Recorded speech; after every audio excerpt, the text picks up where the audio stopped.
Tul Wafirah dari PLS.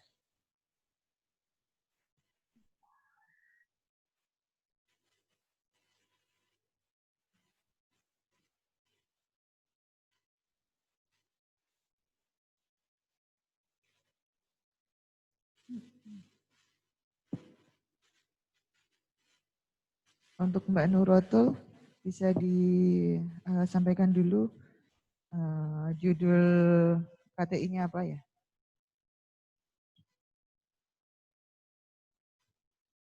Mbak Nuratul, di unmute. Oke. Oh iya, sebentar Bu. Sebentar.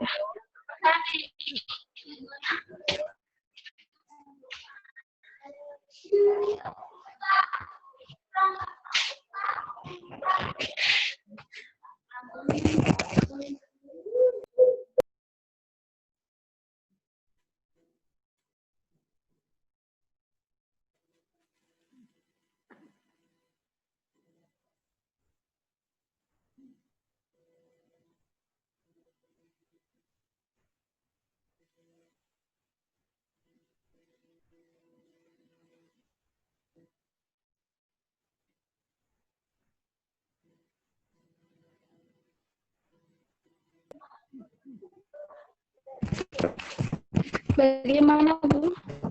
Bisa diulangi soalnya tadi masih itu. Udah siap Mbak Nuratul?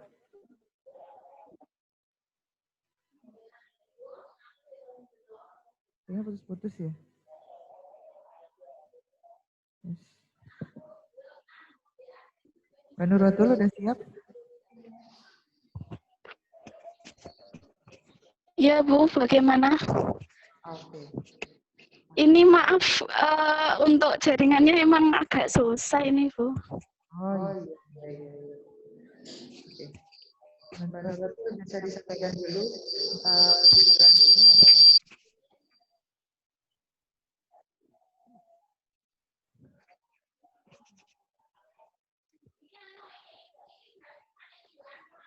Judulnya.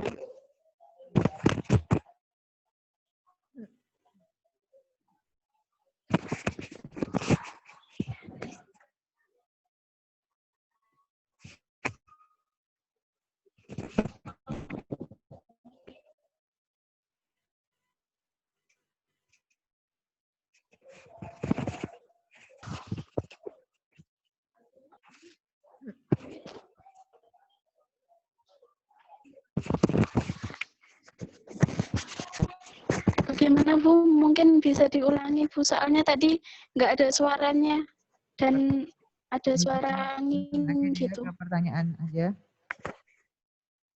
Jelas dengar suara saya? Ya, bisa.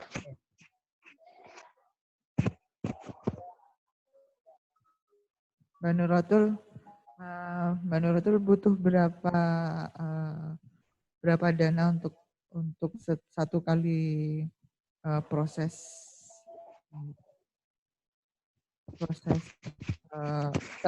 saya satu liter proses limbah itu butuh berapa banyak dana?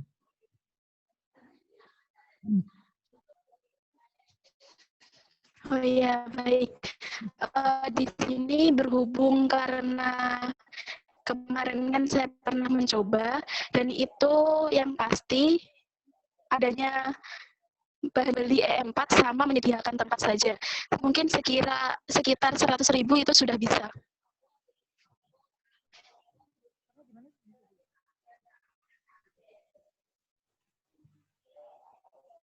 Itu untuk sekali proses.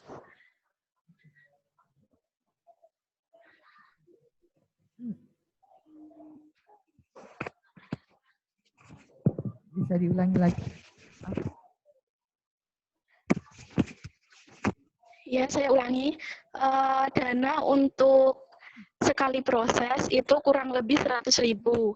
Nah, dana itu digunakan untuk membeli bibit bakteri E4-nya.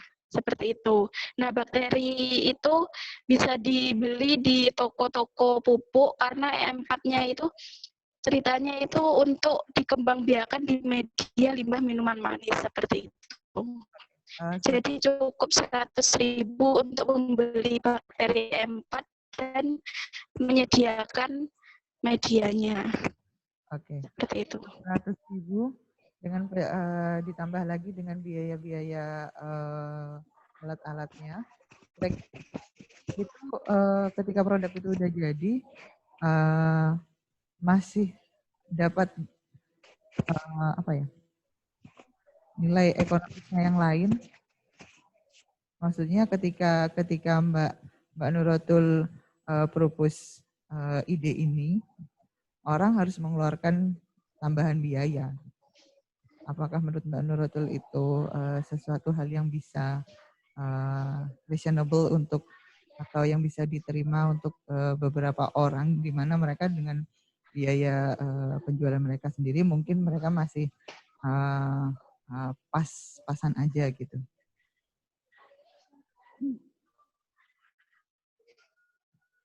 Ya, baik. Sebenarnya seperti ini. Kalau seandainya untuk membeli cukup sekali saja membeli bakteri itu, yang bakteri E4 yang di pupuk itu cukup sekali, itu bisa digunakan seterusnya. Karena apa?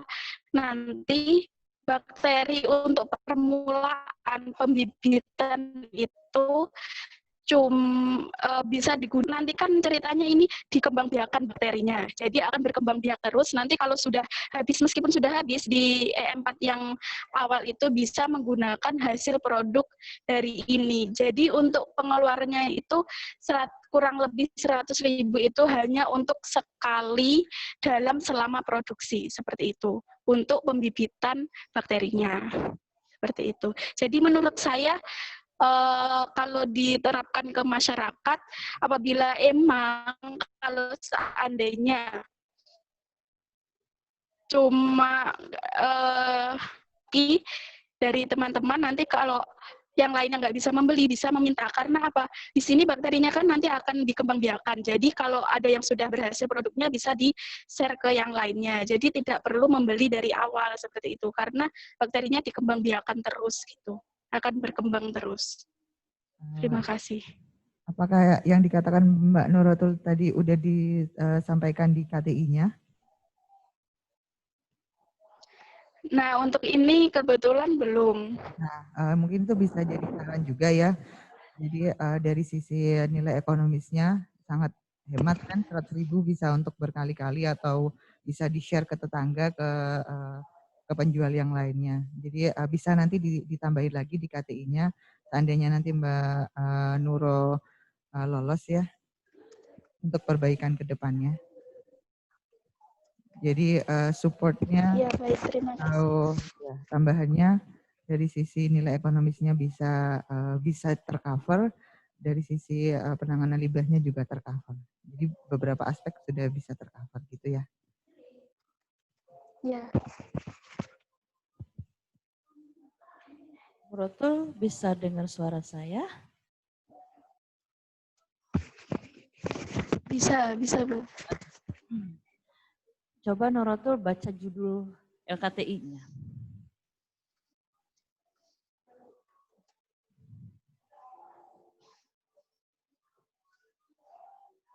Halo?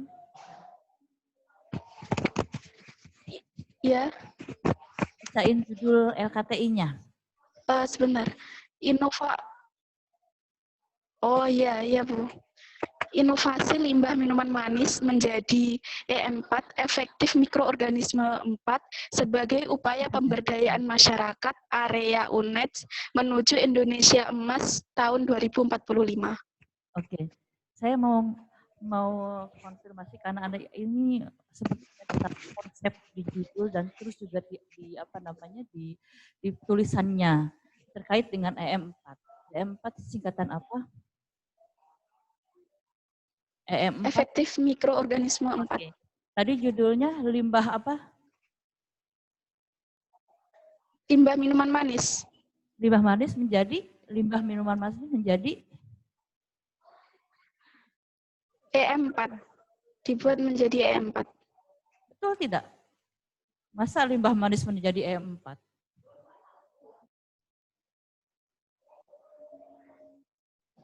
Iya, Menurut karena limbah minuman manis itu kan mengandung gula dan di situ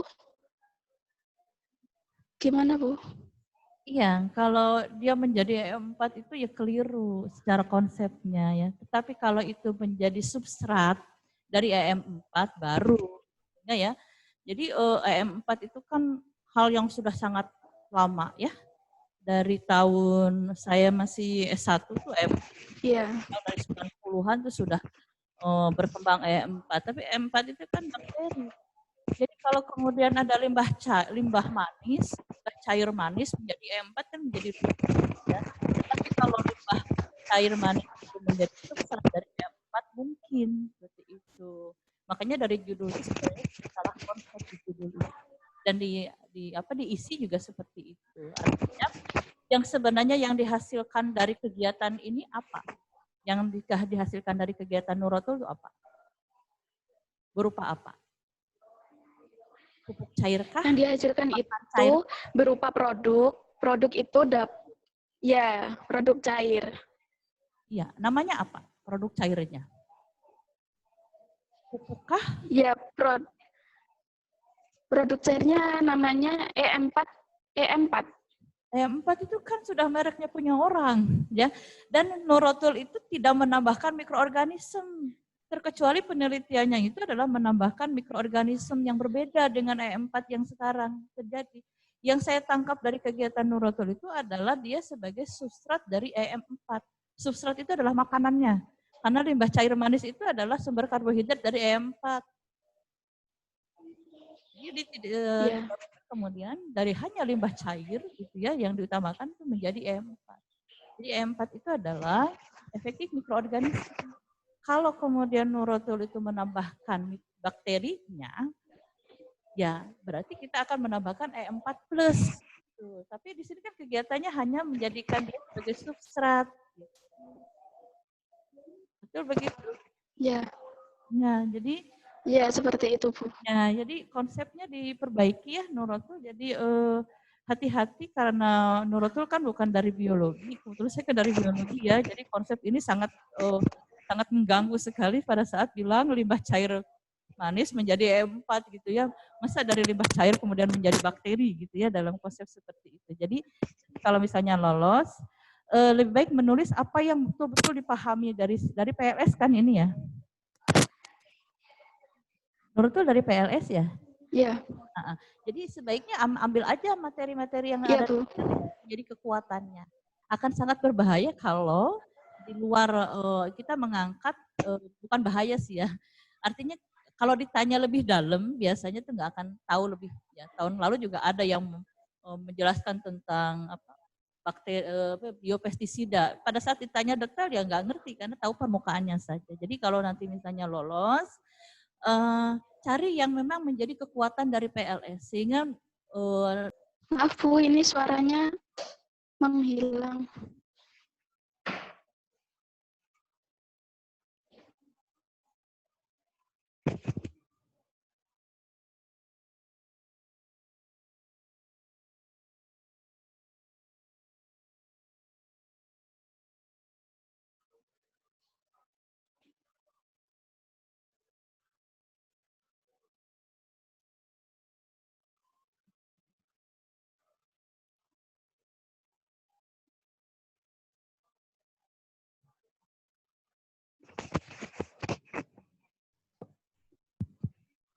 Baik, Mbak Nuratul. Iya, Bu. Saya terdengar ya? Ya, terdengar. Oke. KTI yang ditulis judulnya Inovasi Limbah Minuman Manis menjadi EM4 sebagai upaya pemberdayaan masyarakat area UNED menuju Indonesia Emas 2045. Lanjut tadi ya, komentar tadi untuk alangkah baiknya yang ditonjolkan itu adalah yang lebih dekat dengan kalian. Jadi misalnya kalau diambil, kalau dari sini saya tidak terlalu paham kontennya ya, mungkin lebih bisa menonjolkan pemberdayaan masyarakatnya. Kan sesuai dengan bidang ya kalau pemberdayaan masyarakatnya. Jadi nanti ini kalau inovasi limbah ini dibuatkan dulu bagaimana prosedurnya. Jadi ini yang dilatihkan kemudian kepada masyarakat karena mungkin di satu tempat itu banyak ditemukan limbah-limbah minuman manis untuk nanti bisa entah diekstrak, entah di apa ya, agar bisa menjadi, ini untuk apa sih Mbak fungsi dari EM4 itu?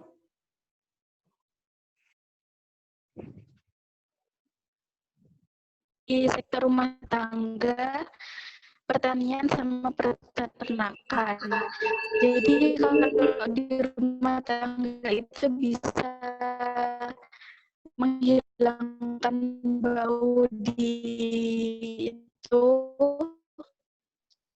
di septic tank, sama mengurai yang di septic tank itu, juga membersihkan toilet juga bisa.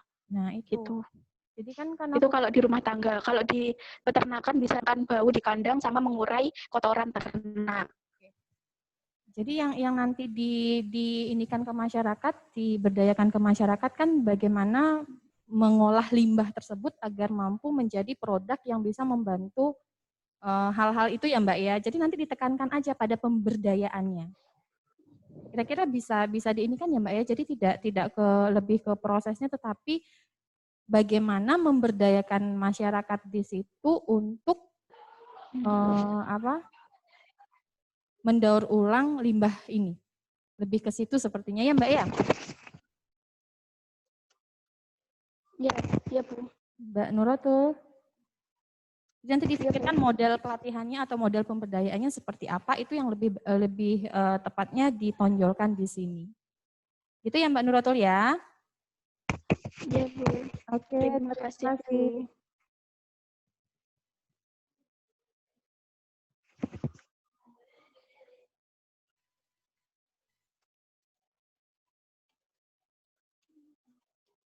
Selanjutnya Zahwa sudah bergabung.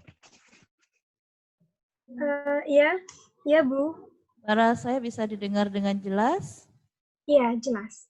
Baik. Zahwa, posisi di mana Zahwa?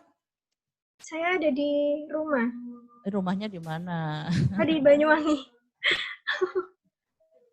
Maaf Bu, grogi. Di mana? Ada di Banyuwangi. Banyuwangi ya. Saya ngeceknya karena biasanya tuh sinyal gitu ya. Banyuwanginya kota, desa? Di Gentengnya. Di Genteng. Ya. Oh, hati-hati kenapa ke Genteng gitu ya. Oke, baik Zahwa. Berarti kalau Genteng insya Allah sinyalnya bagus ya Zahwa ya. Saya sudah membaca KTI-nya Zahwa, artikelnya. Kalau tidak salah judulnya itu apa? Penggunaan MIPOM untuk efektivitas belajar mandiri mengatasi prokrastinasi. Oke, singkatan di depannya apa? Gimana Ibu? Singkatannya apa tadi di depan di judulnya itu? Penggunaan MEPOM, metode Pomodoro. MEPOM, ya, yang Pomodoro itu ya. Iya. Coba cek nanti di sama Zahwa latar belakang. Apakah ada menyinggung kata MPOM? Apa namanya? MEPOM. Ya, MEPOM. Dalam latar belakang coba.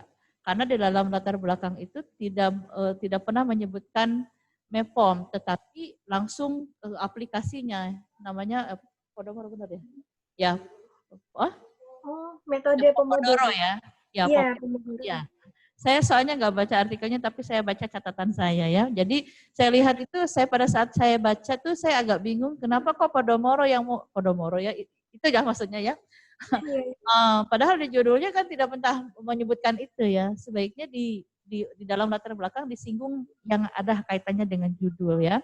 Kemudian nanti bikin simpulan itu disesuaikan dengan rumusan masalah. Saya lihat belum match antara simpulan dengan rumusan masalah. Lalu saya lihat, sekilas saya membaca ya, tampaknya aplikasi ini adalah aplikasi yang sudah dilakukan oleh orang lain. Apakah betul begitu? Iya, jadi saya fokusnya ke penelitian ini adalah mengembangkan metode yang sudah ada, Bu. Di mana sisi inovasinya kalau metode itu sudah dilakukan oleh orang lain?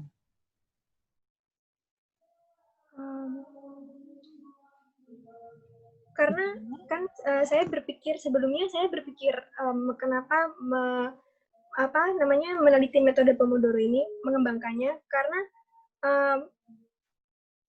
saya pikir soalnya metode Pomodoro itu jarang diketahui oleh banyak orang. Terus karena mungkin sebelumnya metode ini tuh sudah lama dibuat. Jadi Jadi saya mencoba untuk gimana mengimplementasikan Pomodoro ini untuk mengatasi prokrastinasi yang ada untuk mahasiswa, untuk siswa dan orang-orang pekerja lainnya seperti itu, Bu. Tujuan saya untuk mengimplementasikannya sebenarnya.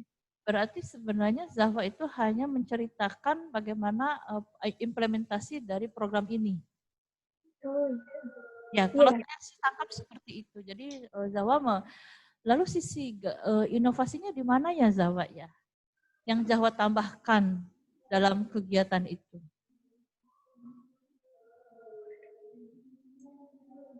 Mungkin ya bayangan saya tuh ada, oh kenapa sih program ini tidak berjalan ya? Padahal sudah lama tetapi tidak begitu banyak yang meminati atau tidak banyak dikenal, kan pasti ada sesuatu kelemahannya. Kalau memang ini mau diangkat, coba Zahwa cari sisi kelemahan dari aplikasi ini sehingga kok banyak tidak dikenal oleh orang lain. Nah disitulah Zahwa masuk, ya. Masuk ke situ, gagasannya akan muncul di situ. Pada saat kita melihat suatu aplikasi dan belum jalan, pasti ada sesuatu. Nah sesuatu dicari, disitulah masuk gagasannya Zahwa. Itu akan sangat bagus karena di situ masuk gagasan. Kalau yang ditulis itu terkesannya ya cuman mengenalkan program orang lain gitu Zahwa di situ. Jadi nggak kelihatan gagasannya ya. Jadi saya tanyakan di mana inovasinya dong. Tonjolkan ide-ide Zahwanya. Bagaimana memunculkan ide itu adalah dengan mengkaji, menganalisis, pakai SWOT mungkin kelemahannya apa, baru di situ muncul gagasannya Zahwa gitu ya. Jadi kalau nanti misalnya lolos dan mau mengangkat ini, tadi yang saya sarankan seperti itu. Begitu ya Zahwa ya. Ya, baik Bu, terima kasih. Oke, selamat siang Zahwa. Ya, selamat siang Bu. Saya jelas ya? Ya, sangat jelas. Oke. Zahwa, ya. Ini apa yang melatar belakangi sehingga Zahwa punya ide untuk mengangkat topik Pomodoro ini? Karena saya yang pertama dari pengalaman saya sendiri, kemudian yang kedua dari pengalaman teman-teman saya dan mahasiswa lainnya, dan juga saya juga sempat sebelum membuat penelitian ini, saya sempat membuat Google Form di mana bebas untuk siapa aja yang bisa yang untuk mengisi Google Form ini tentang prokrastinasi, di mana kan prokrastinasi itu sangat umum terjadi di lingkungan kita, apalagi di lingkungan pendidikan seperti untuk mahasiswa dan siswa, seperti menunda-nunda pekerjaan, mungkin karena mereka terlalu banyak pekerjaan, terus juga masih susah untuk memanajemen waktu, bagaimana cara belajar yang benar, seperti itu Bu. Oke, jadi itu setelah menganalisis bahwa ternyata banyak sekali prokrastinasi ya, yang sehingga bahwa ingin mengetahui bagaimana ketika permasalahan itu bagaimana pengaruhnya ketika permasalahan itu diselesaikan dengan metode Pomodoro ini, begitu ya? Nah, ya, benar. Hasilnya gimana? Sepertinya dari yang saya lihat sudah dilakukan ya, Zahwa ya? Iya. Gimana pengaruhnya? Untuk pengaruhnya, ini saya melalui memberikan data di Google Form itu kan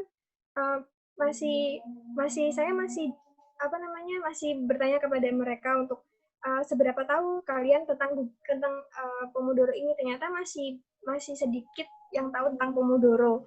Kalau akhirnya saya menguji coba terhadap teman-teman saya, kemudian saya sendiri juga mengimplementasikan Pomodoro ini, dan ternyata memberikan memberikan hasil yang positif.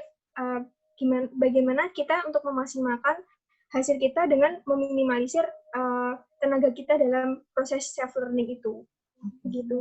Tapi di sini kan masalahnya kalau metode Pomodoro itu sudah sering dilakukan, sudah pernah dilakukan ya, seperti tadi pertanyaannya. Jadi ketika kita ingin menggagas sesuatu, ada inovasi yang harus kita tonjolkan di dalamnya. Ketika memang sudah diterapkan, kemudian mendapatkan hasil bagaimana pengaruh metode Pomodoro ini, hasilnya seperti apa. Kalau misalnya masih belum efektif, nah di situ muncul celah untuk Zahwa memberikan sentuhan inovasi. Kira-kira apa nih yang harus saya tambahkan agar bisa membuat Pomodoro ini lebih efektif lagi. Itu ya Zahwa ya? Ya, baik. Bisa ini kan ya, bisa dibayangkan ya. Iya. Seperti apa yang harus nanti selanjutnya dilakukan. Itu ya Zahwa ya? Ya, baik Bu, terima kasih. Zahwa, bisa dengar suara saya? Ya Bu. Oke. Zahwa, tadi Zahwa bilang kalau aplikasi ini udah diterapin ke Zahwa sendiri ataupun ke teman-temannya. Dari penerapan itu ada perubahan nggak dari diri Zahwa? Kalau menurut saya pribadi ada, karena sebelumnya Perubahannya saya ada dari sisi apa?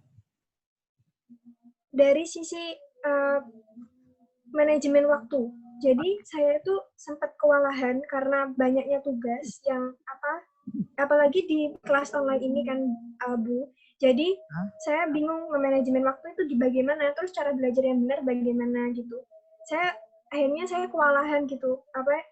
Kalau nggak gitu saya malas atau kayak ya udah saya nunda-nunda ini aja besok aja seperti itu. Jadi karena adanya aplikasi ini, saya tahu bagaimana belajar yang benar.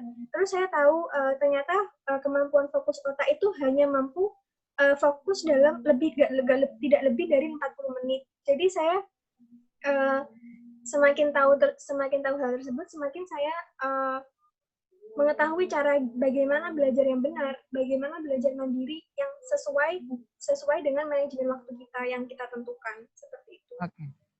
Kalau dihubungkan antara prokrastinasi dengan manajemen waktu, ada satu link yang bisa ditambah untuk sisi gagasannya. Kira-kira apa? Dengan ada prokrastinasi. Di prokrastinasi yang berhubungan dengan manajemen waktu. Ya. Ada sisi di mana yang bisa ditonjolkan untuk gagasan utama, untuk gagasannya itu. Jadi seperti bagaimana cara memanajemen waktu dengan baik. Di samping manajemen waktu itu ada satu lagi yaitu motivasi. Di situ ada perubahan motivasi yang sebelumnya low motivations jadinya high motivations. Nah, disitulah bisa jadi propose untuk tambahan inovasinya.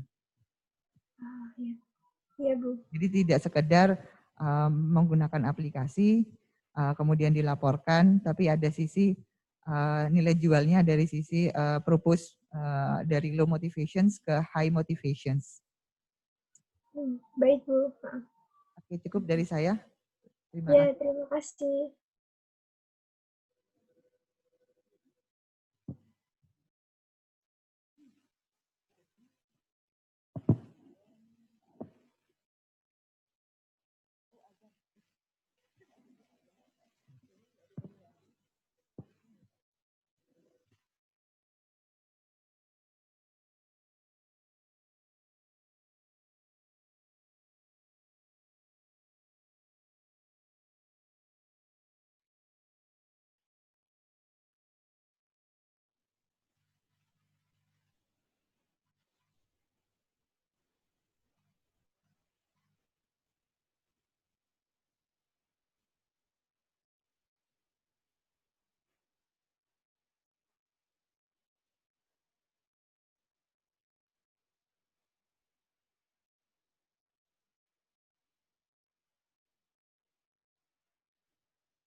lanjutkan.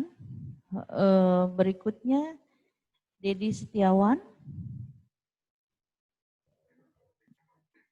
Ya, Bu.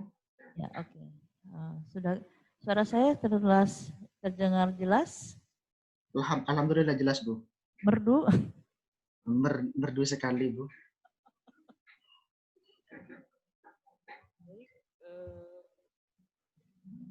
Dedi ya. Dedi. Bentar.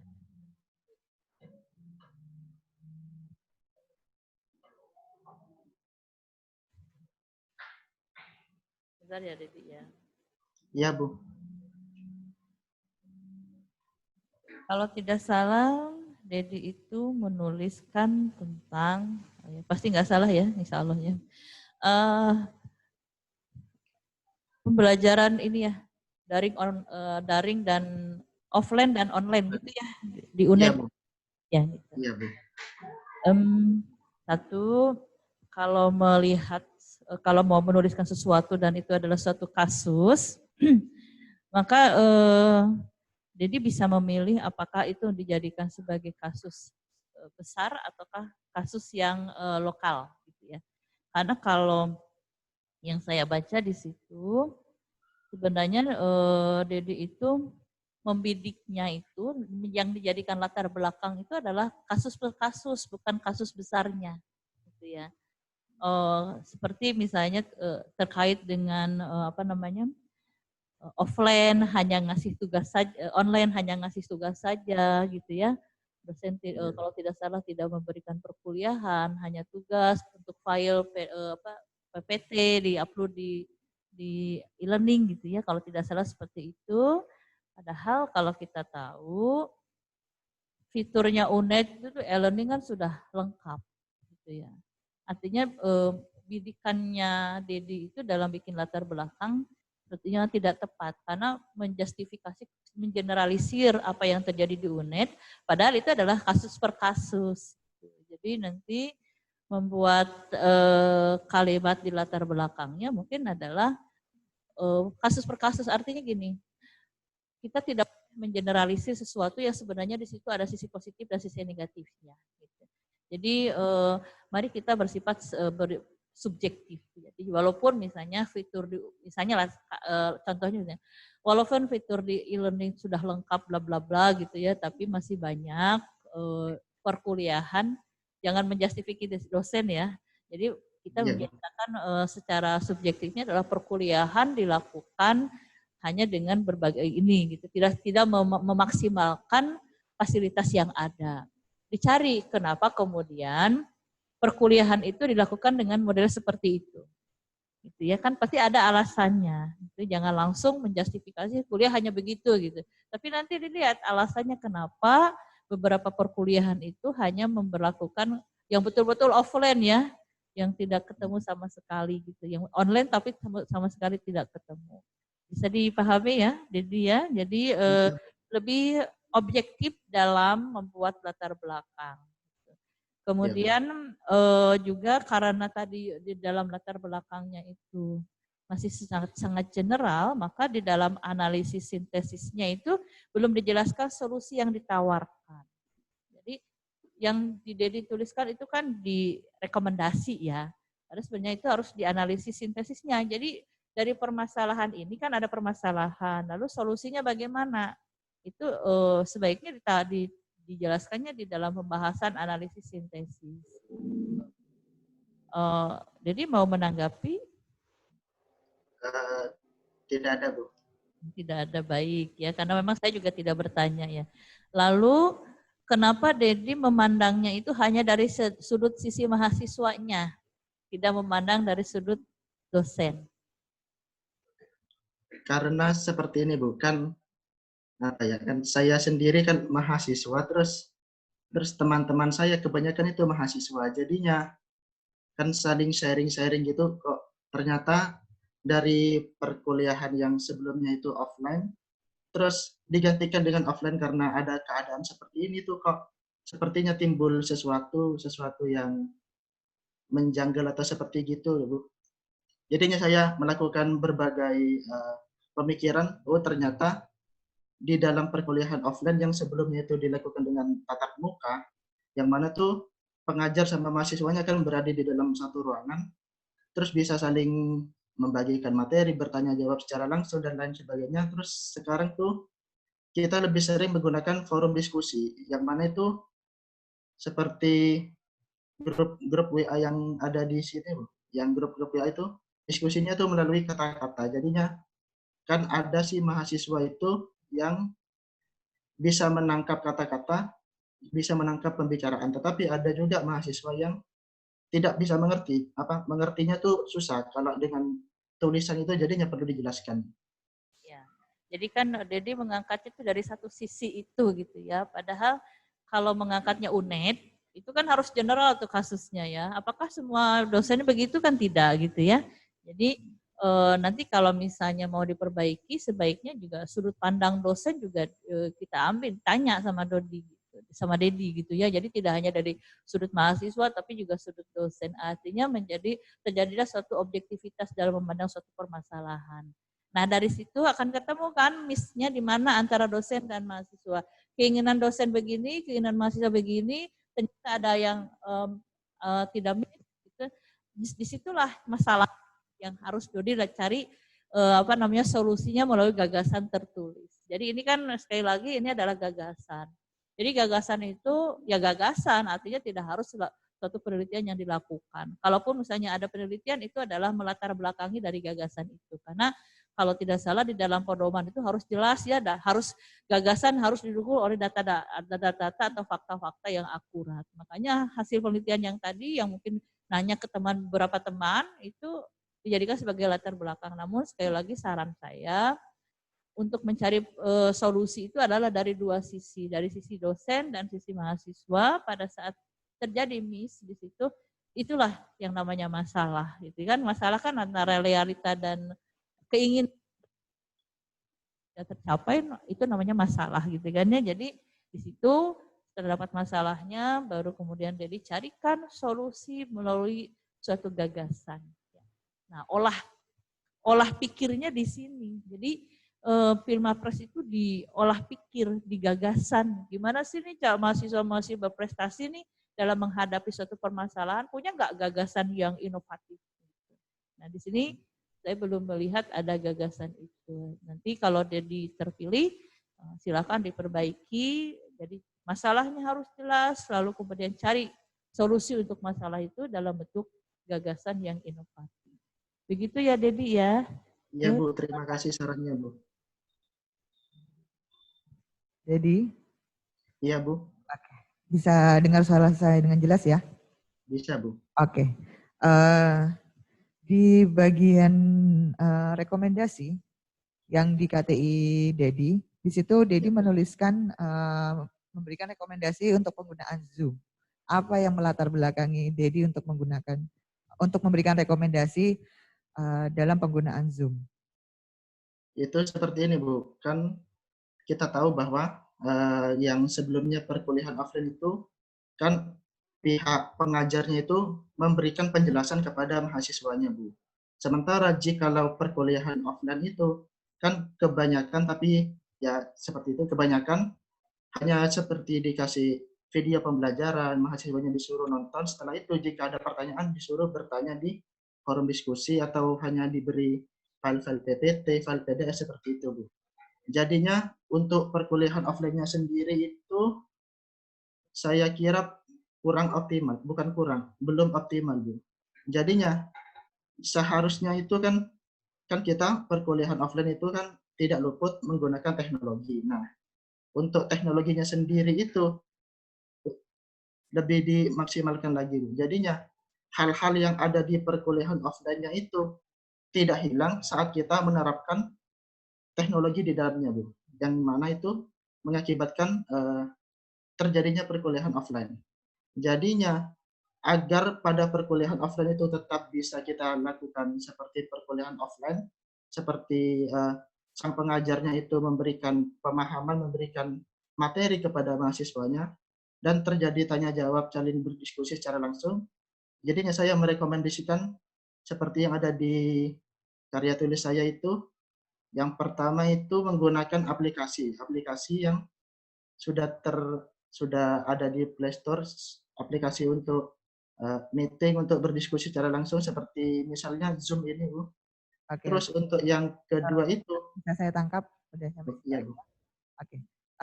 Jadi sempat nanya nggak ke teman-temannya atau sempat survei nggak kalau seandainya Zoom itu bisa menjangkau semua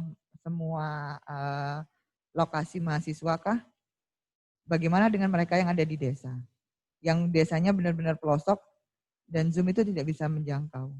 Pernahkah atau Dedi sudahkah bertanya seperti itu ke teman-temannya? Untuk masalah itu mungkin masih belum, Bu. Nah, itulah yang perlu diperkuat kalau seandainya Dedi rekomendasikan dari segala aspek. Zoom mungkin bisa dipakai untuk mahasiswa yang berada di perkotaan. Bagaimana yang berada di desa yang desanya pelosok banget. Karena ada salah satu mahasiswa saya, Zoom itu tidak bisa menjangkau. Jadi kalau memberikan rekomendasi, saran saya adalah cari dari lintas yang paling tinggi, menengah, dan yang paling rendah. Dari perkotaan, dari yang setengah-setengah kota, dari desa sampai desa yang pelosok banget. Gitu ya, Dedi? Iya, Bu. Jadi mungkin untuk saran perbaikan ke depannya. Makasih, Dedi. Baik, Bu. Terima kasih, Bu. Selamat siang, Mas Dedi.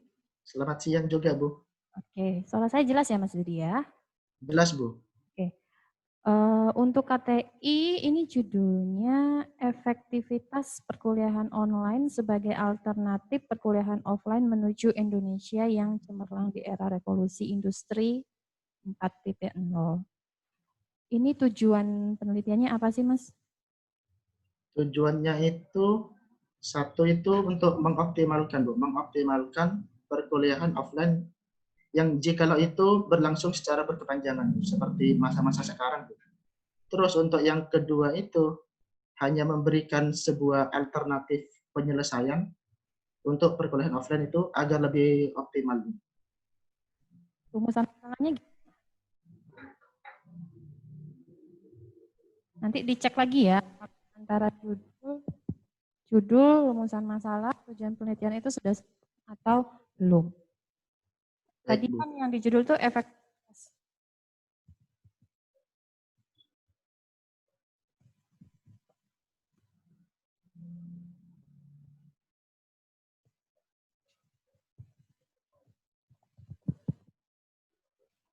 Oke, cek efektivitasnya ya.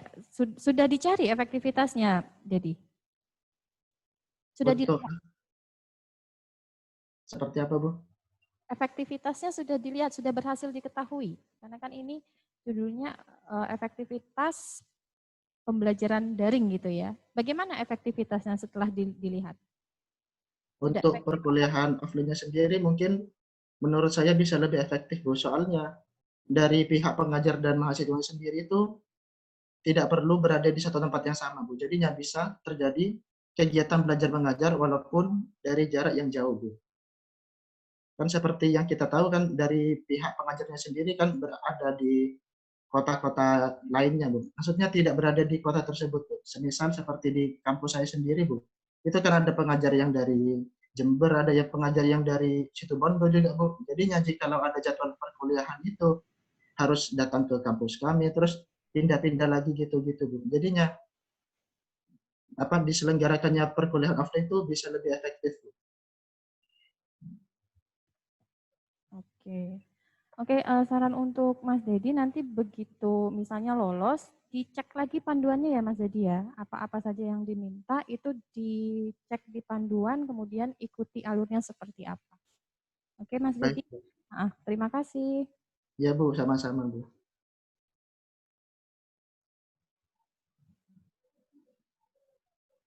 Septian.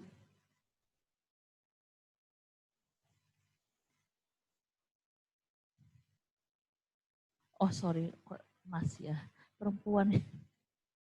Sorry, Mbak Septian. Sudah siap ya?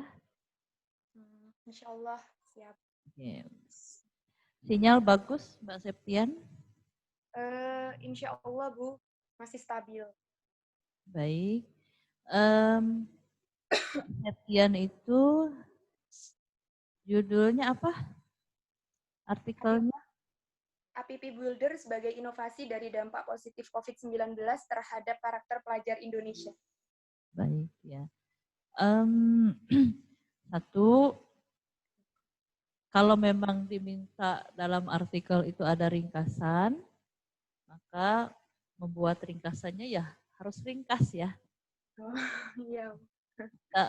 Halaman artikelnya 10 sampai 15 halaman, kalau tidak salah ringkasannya bisa 2 halaman ya. Kemudian cek tata cara penulis istilah asing.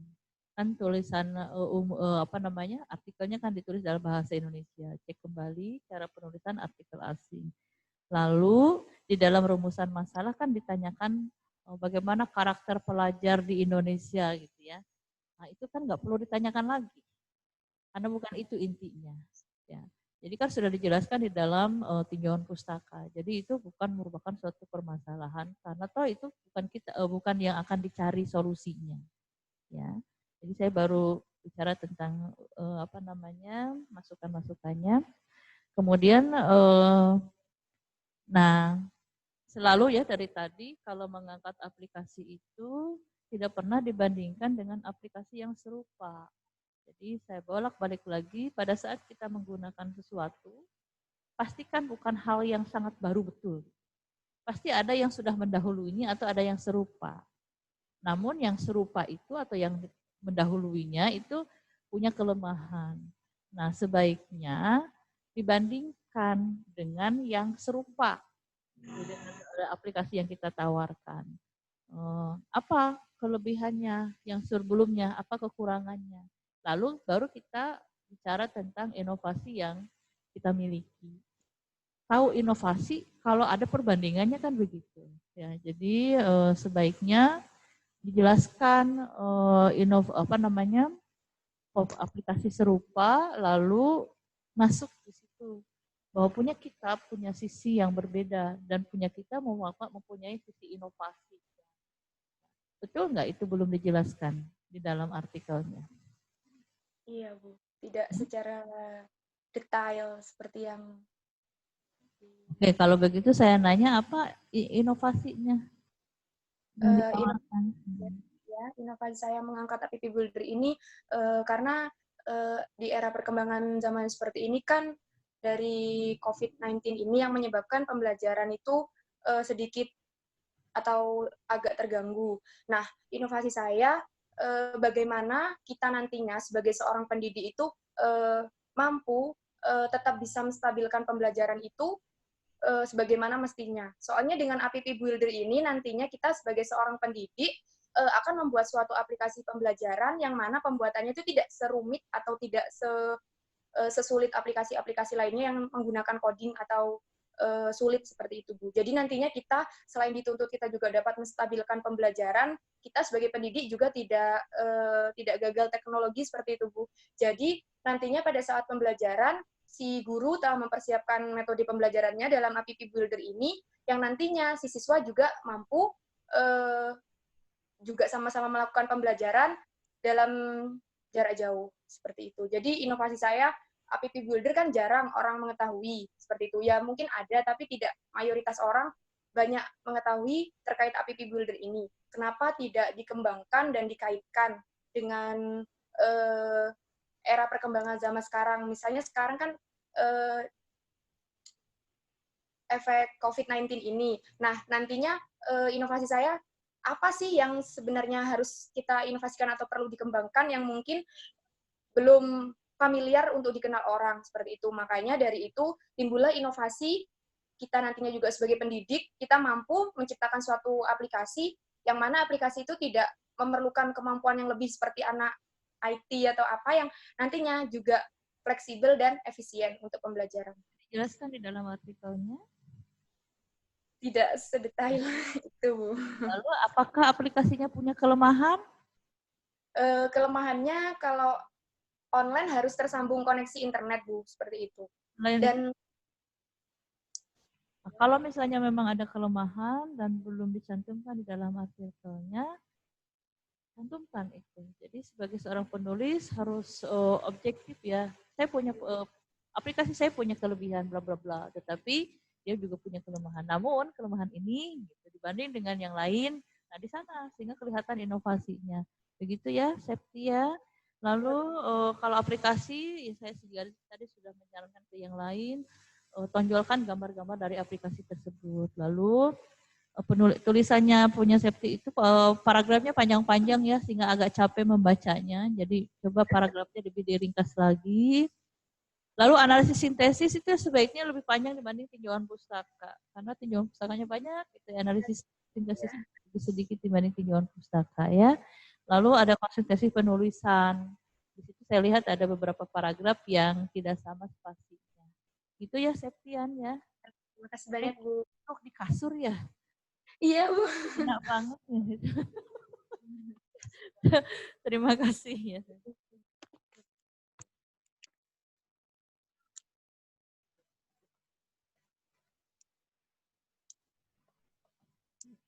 Oke, Septi, bisa dengar suara saya ya? Iya Bu. Untuk menggunakan aplikasi ini, kira-kira mahasiswa atau siswa butuh bantuan orang tua nggak?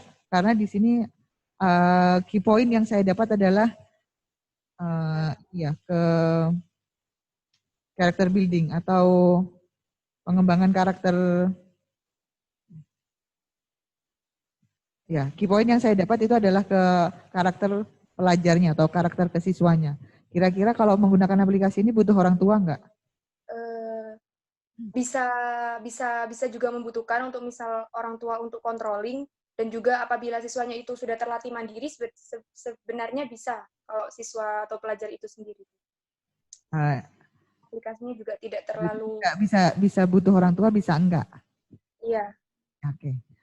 Yang perlu diperhatikan, karakter building ada hubungan antara anak dengan orang tua. Jangan maksudnya tolong dipastikan bahwa ketika menggunakan aplikasi ini hubungan anak dengan orang tuanya tidak terputus ya, hanya karena aplikasi ini. Bisa dicerna ya maksud saya ya. Jadi jangan karena penggunaan aplikasi ini yang niatnya adalah untuk meningkatkan karakter, tapi ternyata memutus hubungan anak dengan orang tua. Karena di dalam karakter building atau pendidikan karakter atau mengembangkan karakter pelajar itu sangat penting adanya peran orang tua terhadap anak. Jadi bisa dijelaskan lagi atau bisa dideskripsikan lagi di KTI-nya. Di mana peran anak, di mana peran orang tua, dan di mana peran aplikasi itu. Jadi ketiganya bisa jalan bersamaan. Begitu ya? Ya Bu. Oke, ya terima kasih dari saya. Oke, selamat siang Septian. Ya, siang Bu. Suara saya terdengar ya? Alhamdulillah terdengar Bu. Mbak Septian, saya mau bertanya. Untuk aplikasi ini bagaimana sistemnya sehingga bisa dikatakan dapat membangun karakter pelajar Indonesia? Coba dijelaskan. Dari App Builder ini saya kaitkan dari pendidikan, di mana di situ saya mengangkat App Builder ini kenapa kok disesuaikan dengan karakter pelajar Indonesia nantinya. Dari App Builder ini bagaimana kreativitas dan inovasi guru itu sendiri dalam merancang aplikasi pembuatan pada App Builder ini. Nah, nantinya dari App Builder ini yang nantinya sudah terdesain dan sudah dikatakan sudah dapat dijabarkan pada saat pembelajaran kan terkait dengan COVID-19 ini. Nah, nantinya dari inovasi itu pelajar-pelajar di Indonesia yang mungkin apabila menggunakan aplikasi-aplikasi yang berat itu sedikit kesulitan. Nah, nantinya dari App Builder ini didesain ringan dan fleksibel serta efisien. Nantinya dari kenapa harus mengaitkan dengan karakter pelajar Indonesia, karena kita di sini juga melihat bagaimana dari segi-segi pelajar yang tidak semuanya itu seperti contohnya pakai Zoom gitu. Ada yang daerahnya terkendala atau apa. Nah, di App Builder ini didesain seefisien dan tidak tidak tidak terlalu rumit. Nantinya dalam HP pun seperti tampilannya nanti seperti kayak game gitu, tapi pembelajaran gitu Bu. Materi-materi bisa dilampirkan. Jadi dalam situasi seperti apa pelajar itu bisa menggunakan app Builder ini Bu. Seperti itu. Dan aplikasinya ringan. Terima kasih.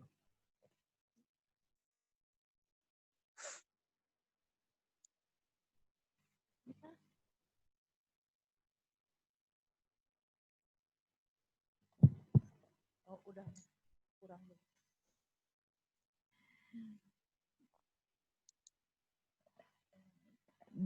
Nira? Vira, sorry. Vira. Makanya kok nggak ada yang nyaut ya. Vira. Oke. Vira masih di mute, Vira. Ya. Oh iya, sudah. Nah, baik, berarti sudah dengar suara saya ya, karena sudah bisa menjawab barusan. Vira dari Pendidikan Sejarah ya? Iya Bu. Ya, saya senang Vira karena hanya Vira yang penulisan KTI-nya itu sudah sesuai dengan pedoman Filmapres ya Vira ya. Jadi saya lihat isinya terlepas dari konten ya Vira, tapi memang patuh terhadap administrasi itu adalah yang pertama. Ya. Kalau sudah proses PKM semuanya tertolak kalau tidak sesuai dengan pedoman. Nah, punya Vira itu sudah sesuai dengan pedoman, artinya Vira taat terhadap administrasi ya, kita ya begitu. Namun walaupun demikian ada beberapa yang perlu diperbaiki ya Vira, atau yang kami sarankan. Pertama, menurut Vira ada pertanyaan mengetahui identifikasi, itu betul nggak Vira? Bagaimana Ibu, kurang jelas? Kurang jelas. Suara saya terdengar dengan jelas? Sekarang? Sudah. Oke. Vira, di dalam rumusan masalah Vira, kalau tidak salah, itu ada tulisan mengetahui identifikasi. Menurut Vira, kalimat itu betul atau tidak? Sepertinya kurang betul Ibu. Kok sepertinya? Gimana yang sepertinya betul gimana? Ya langsung aja mengidentifikasi gitu ya. Kalau mau mengetahui itu mengetahui identitas ya. Prosesnya adalah identifikasi. Nanti itu hanya kesalahan kecil tapi itu bermakna ya. Kemudian perbaiki beberapa kalimatnya supaya lebih tepat. Perhatikan penulisan halaman. Lalu gagasannya Vira itu kalau tidak salah itu kan pendidikan untuk nelayan ya. Iya Bu. Nah, gagasannya tidak terlihat jelas di dalam latar belakang. Kalau kita, kan judulnya ini adalah gagasan, maka gagasan itulah yang ditonjolkan, gitu ya. Jadi dari latar belakang yang sudah diangkat berdasarkan data-data faktual, lalu ada permasalahan apa? Nah, punya Vira itu kan sudah dijelaskan, namun gagasannya belum tampak nyata di dalam latar belakang. Ya. Karena dari latar belakang kan akan dirujuk sampai ke akhir ya. Sehingga nanti dicek kembali apakah gagasan sudah terlihat di dalam latar belakang. Kemudian karena Vira sudah menggunakan pedoman, maka harus sekalian menggunakan pedomannya itu. Di dalam pedoman itu ada rumusan target, itu harus jelas SMART-nya. Betul Vira ya, jadi di Vira kan sudah nuliskan rumusan target gitu. Nah, rumusan target kan di dalam pedoman itu harus SMART. Ya.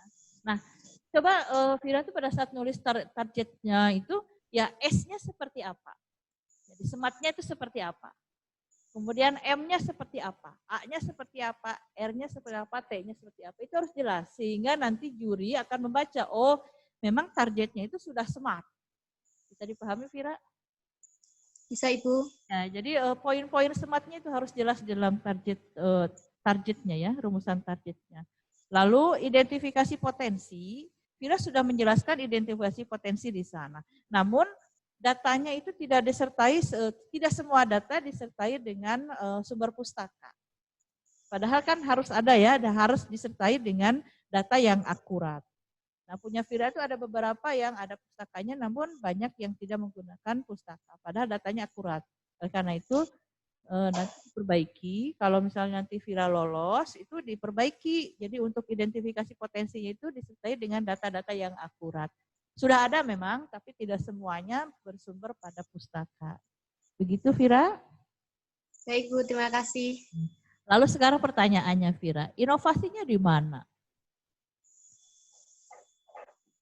Jadi inovasinya di situ menjelaskan mengenai pendidikan terhadap nelayan supaya mereka itu mengetahui dan mematuhi peraturan-peraturan atau regulasi tentang perikanan dan kelautan. Selain itu juga tentang bagaimana cara pengolahan inovasi produk ikan.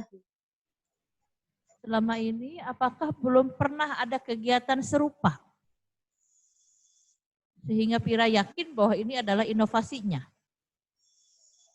Yang saya ketahui di pesisir di dekat rumah saya itu belum ada pendidikan seperti ini, Bu. Yang sudah ada di mana? Kalau di daerah sini saya kurang tahu, Ibu. Dari pustaka, Vira, yang sudah melakukan proses pendidikan seperti itu ada di mana? Ada di daerah Bali. Nah, itu ya disebutkan di situ. Di Bali sudah dilakukan. Bagaimana yang dilakukan di Bali? Keberhasilannya gimana? Oke. Lalu di Pacitan punya karakter yang sama nggak dengan di Bali? Oh, ternyata ada karakter yang berbeda. Maka dari Bali itu, kegiatan yang dilakukan di Bali itu diinovasi sama Vira sehingga cocok dengan kondisi nelayan di Pacitan. Itu yang belum terlihat. Makanya sekali lagi, kalau bicara tentang inovasi, maka harus ada perbandingannya. Sehingga kita tahu betul bahwa itu adalah hal yang baru. Dan sesuai dengan karakteristik masyarakat. Begitu ya. Jadi Vira nanti tonjolkan inovasinya karena saya lihat belum terlihat dengan jelas. Dan lagi kalau nanti misalnya lolos, lalu ditanya jangan sepengetahuan saya. Karena sepengetahuan kita itu pendek. Tetapi berdasarkan pustaka yang saya baca, ya artinya kelihatan, oh berarti dia rajin baca pustaka, walaupun mungkin pustakanya dibaca cuma satu gitu ya. Tapi Yuri akan yakin, oh ini bukan pendapatnya dia, tapi memang didukung oleh pustaka. Jadi dari beberapa artikel yang saya baca gitu ya, di Pacitan itu belum pernah ada. Namun di tempat lain, di Bali dan di Belaba itu sudah ada. Jadi itu ya. Jadi khawatir kalau menurut saya gitu, itu jadi kalau ada kata-kata menurut saya dan itu kaitannya dengan data, sebaiknya dihindari gitu ya. Jadi usahakan berdasarkan artikel atau pustaka yang dibaca. Begitu Vira ya. Jadi selamat atas sesuainya dengan administrasi pedoman ya. Terima kasih Bu. Vira. Iya Bu. Bisa dengar suara saya ya? Bisa. Oke.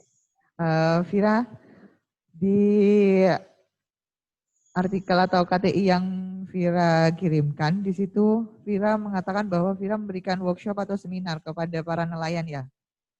Iya. Ya, oke. Ketika Vira propose untuk memberikan workshop atau seminar itu, target apa yang ingin dicapai sama Vira? Jadi melalui seminar, target yang ingin dicapai itu dapat meningkatkan pengetahuan dan juga implementasi para nelayan terhadap regulasi terkait dengan perikanan dan kelautan, kemudian juga meningkatkan pengetahuan pengolahan dan pengelolaan sumber daya ikan. Indikator apa yang bisa dilihat bahwa para nelayan itu yang sebelumnya tidak tahu dan akhirnya menjadi meningkat pengetahuannya? Perubahan indikatornya adalah perubahan sikap mereka atau kegiatan mereka dalam menangkap biota atau spesies laut itu. Apakah indikator sudah disampaikan di KTI-nya? Belum. Nah, kalau di situ Vira udah punya target, jadi kalau ada target disampaikan juga hasilnya apa, indikatornya apa? Iya Bu. Dan perlu difikirkan lagi juga workshop dan seminarnya apa yang beda dengan workshop dan seminar yang udah yang pernah dilakukan. Jadi ada nilai uniknya dari workshop dan seminar yang kamu berikan kepada nelayan itu. Jadi nanti workshop atau seminar ini Pematerinya itu berasal dari Dinas Perikanan dan Kelautan Kabupaten Pacitan. Jadi nanti mereka akan menyampaikan beberapa materi tersebut yang sudah saya lampirkan di KTI. Dan nanti dilanjutkan dengan training, Bu. Jadi trainingnya nanti itu implementasi salah satu materi yang disampaikan selama workshop. Pikirkan juga apakah mereka tidak bosan dengan seminar, workshop yang mungkin hanya duduk diam dengarkan. Ya, Bu. Nah, itu juga bisa ditambah ke KTI-nya. Kalau seandainya nanti Vira lolos ya. Jadi aktivitas workshop dan seminar yang seperti apa yang bisa diberikan, yang memiliki nilai inovasi, yang mereka tidak bosan, yang hanya duduk diam begitu saja. Kemudian ditambah juga dengan ada target, ada indikator capaian, dan hasilnya seperti apa. Itu ya, Vira? Iya, Bu. Bisa dipahami ya yang dari saya ya? Iya, bisa. Oke, terima kasih. Sama-sama. Selamat siang, Mbak Vira. Selamat siang, Bu. Oke, Mbak Vira, tadi kan sudah ditanya targetnya apa, kemudian inovasinya apa gitu ya Mbak Vira ya? Iya. Nah, saya kembali lagi, kenapa sih Mbak Vira memilih workshop dan pelatihan untuk mengatasi permasalahan-permasalahan yang Mbak Vira temukan di lapangan? Silakan. Baik, Bu. Jadi mengapa saya memilih workshop dan pelatihan dalam program ini? Yang pertama, karena dengan melalui seminar atau workshop, itu pemateri bisa menyampaikan beberapa materi kepada para nelayan yang bisa dihadiri oleh para nelayan dan juga para istrinya. Namun ketika proses training itu bisa dihadiri oleh para ibu-ibu istri nelayan, yang mana pada training itu nantinya ada pelatihan mengenai bagaimana pengolahan inovasi produk ikan, Bu, yang biasanya dilakukan oleh para perempuan. Jadi bukan hanya ke nelayannya saja gitu ya, tapi alternatif untuk pengolahan ke yang lainnya gitu. Iya. Nah, itu sudah dicantumkan, Vira? Sudah, Bu, tapi belum terlalu mendetail. Sebaiknya yang ditonjolkan itu adalah hal-hal yang seperti tadi di tempat lain belum dilakukan seperti itu, tapi Vira nanti mentargetkan akan melaksanakan workshop dan pelatihan yang seperti itu. Itu ya Vira ya? Iya. Terima kasih. Baik, Bu, sama-sama. Anissa Nur Aini. Iya, Bu. Oke, sudah siap ya. Ini Anissa banyak, ada 3 ya, Anissa Nur Hidayah, Anissa Nur Aini, dan tadi siapa lagi? Fitria Anissa ya, yang memang karena perempuan ya, jadi Anissa. Oke. Anissa Nur Aini. Anissa Nur Aini ekonomi ya? Iya, Bu. Dan yang diangkat Banyuwangi berarti rumahnya di Banyuwangi? Iya, Bu. Ya, di Genteng apa di rumah? Genteng. Di mana Banyuwanginya, Anissa? Banyuwangi Genteng, Bu. Genteng juga? Tetangganya tadi siapa sih namanya? Jawa ya? Baik, Anissa, saya sudah membaca artikelnya. Ada beberapa yang perlu dikonfirmasi. Jadi sebelum konfirmasi ada yang perlu diperbaiki. Karena mengangkat kondisi Banyuwangi, jadi datanya yang ditulis itu harus akurat. Akurat dibuktikan dengan apa? Dibuktikan dengan apakah itu adalah hasil penelitian, apakah itu adalah pusaka, apakah itu hasil wawancara, itu dicantumkan di dalam data-data yang mengangkat tentang data Banyuwangi ya.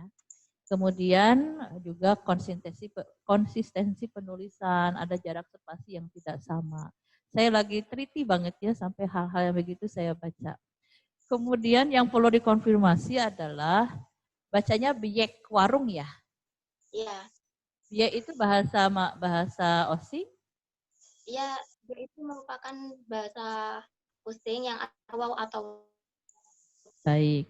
Nah, biek warung itu apakah sudah dilakukan oleh masyarakat Banyuwangi ataukah sesuatu yang ditawarkan oleh Anissa? Masih belum. Jadi ini merupakan sesuatu yang saya tawarkan sebagai bentuk inovasi kepada pemerintah Kabupaten Banyuwangi. Sekarang Supaya coba Anissa flashback. Apakah menulisnya itu sudah menunjukkan bahwa itu adalah inovasi? menurut saya, iya, ini merupakan sebuah inovasi di mana passing house daerah basis teknologi untuk usian produk UMKM lokal serta untuk ketahanan ekonomi. Ya. Jadi saat ini kan memang para produsen atau pelaku bisnis UMKM itu pastinya dalam melakukan aktivitas distribusi perdagangan atau pemasaran selalu membutuhkan pihak-pihak yang mampu untuk melakukan kerjasama ruang serta sarana dan prasarana yang memadai untuk bertujuan mewadahi aktivitas perdagangan tersebut. Memang di Banyuwangi saat ini sudah banyak para industri atau pelaku perorangan UMKM maupun badan usaha dengan kriteria bisnis kuliner dan bisnis semacamnya. Nah, jadi kan tingkat pembukaan pemerintah Kabupaten Banyuwangi itu dalam menjunjung tinggi semangat dalam memajukan perekonomian. Jadi pemerintah Banyuwangi itu harus memberikan sebuah dukungan atau untuk membuat sebuah regulasi khusus, yakni memberikan kesempatan kepada para pelaku UMKM tersebut agar bisa mendistribusikan produknya secara intens kepada masyarakat lokal dan supaya produknya itu lebih dikenal masyarakat luas melalui pendirian biak warung tersebut. Jadi penerapannya itu berbasis teknologi, di mana di dalamnya itu juga ada pemanfaatan fitur aplikasi gitu. Saya itu pada saat membaca rasanya itu bukan suatu inovasi, tetapi dalam menuturkannya Anissa itu sepertinya biak itu adalah hal yang sudah dilakukan. Cara menuturkannya ya. Artinya pada saat pembaca merasa bahwa ini adalah bukan inovasi, berarti cara penuturannya yang harus dirubah. Jadi tonjolkan bisa dengan di kalimatnya ya, bahwa ini adalah gagasan yang kami angkat berdasarkan latar belakang kelemahan yang terjadi di Banyuwangi. Kami mengangkat gagasan inovatif yaitu biak warung. Itu berarti kan sudah kelihatan bahwa itu adalah inovasi. Nah, saya belum melihat bahwa di situ penuturannya itu adalah suatu inovasi ya. Jadi nanti kalau misalnya ada kesempatan itu dan bisa maju menjadi wakil FKIP mungkin bisa diperbaiki. Lalu ada lagi nih saran, hindari pustaka dari Wikipedia ya. Apalagi itu istilah ya. Kalau istilah kan tinggal nanya sama KKBI ya. Kalau Wikipedia bisa saya yang nulis, bisa Anissa sendiri yang nulis karena semua kan bisa mengedit di Wikipedia gitu ya. Pokok Pedia itu jangan digunakan sebagai pustaka, apalagi ini adalah artikel ilmiah. Jadi kalau nanya tentang pengertian bisa tanya ke KKBI gitu ya. Lalu lagi ide bagus tanpa administrasi yang baik kan juga tidak baik ya, hasilnya tertolak dengan di awal. Maka cek kembali pedoman penulisan KI di Filmapres ya. Begitu ya Anissa ya, jangan lupa turun dari genteng ya.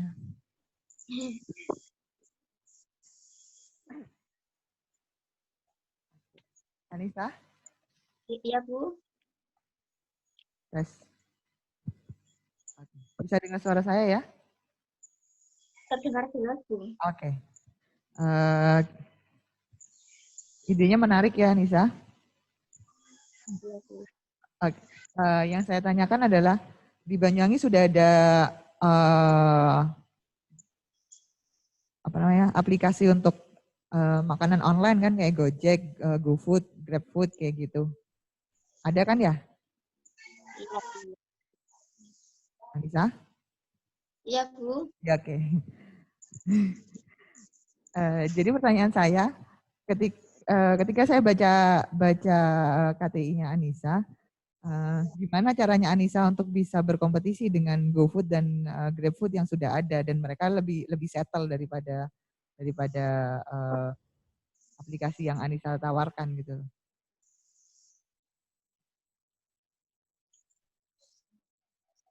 Maaf Bu, bisa diulangi lagi. Pertanyaannya, halo Anissa? Anissa? Jangan turun dari genteng dulu Anissa, biar terdengar. Iya, sinyalnya hilang ini kayaknya. Anissa? Ya Bu, bisa diulangi lagi pertanyaan. Oke. Oke, Anissa, jelas ya? Ya. Oke. Anissa, dari aplikasi yang Anissa tawarkan di warung itu, bagaimana Anissa berkompetisi dengan aplikasi yang lainnya kayak Gojek atau kayak GoFood, GrabFood yang sudah ada di Banyuwangi? Secara mereka GoFood atau GrabFood itu sudah lebih settle daripada atau lebih dikenal oleh orang-orang daripada Biek. Bisa diterima pertanyaan saya, Nisa? Ya. Okay. Jadi dalam penerapan aplikasinya ini kan juga berfokus kepada penjualnya itu.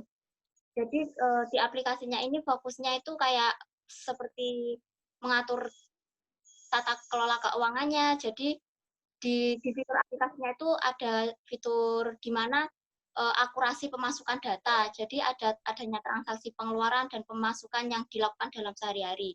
Jadi di fitur tersebut itu ada disebut dengan kasir warung, di mana setiap adanya penjualan oleh konsumen harus dimasukkan di dalam transaksi tersebut, serta adanya biaya lain-lain yang terjadi di dalam kegiatan tersebut.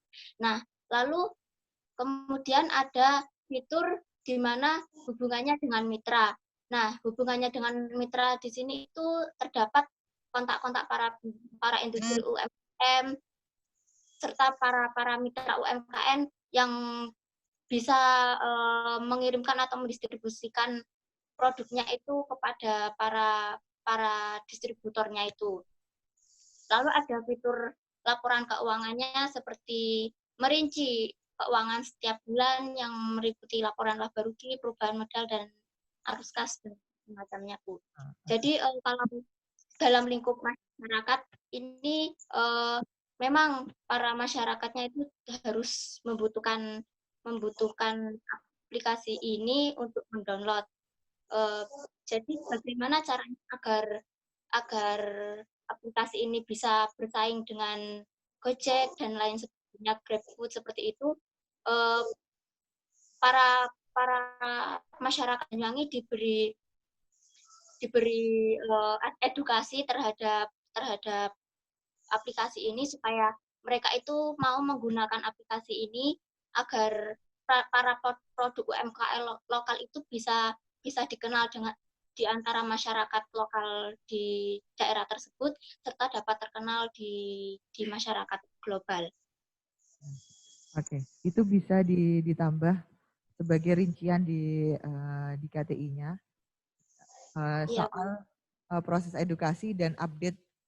Lebih baik lagi saran saya adalah ada update soal edukasinya itu. Jadi tidak hanya melulu yang udah dimasukkan, tapi ada update setiap entah 1 bulan sekali, entah 2 bulan sekali, begitu.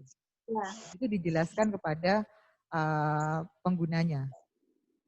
Pertanyaan selanjutnya, kenapa Nisa pilihnya produk UMKM? Jadi kalau yang non UMKM nggak bisa pakai ya? Ya, produknya itu harus sesuai sesuai dengan yang dijual seperti itu kan.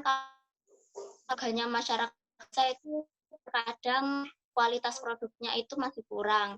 Jadi di sini memilih produk-produk UMKM atau UMKM yang memang produknya itu memiliki kualitas dan mampu bersaing di masyarakat global seperti itu, Bu. Okay. Jadi dalam aplikasi ini bisa membuat para distributor yang bergabung menjadi mitra itu memiliki pengetahuan yang lebih tentang teknologi. Nah, itu bisa jadi salah satu proses edukasi yang bisa ditambahkan. Oke, makasih Anissa. Ya, Bu.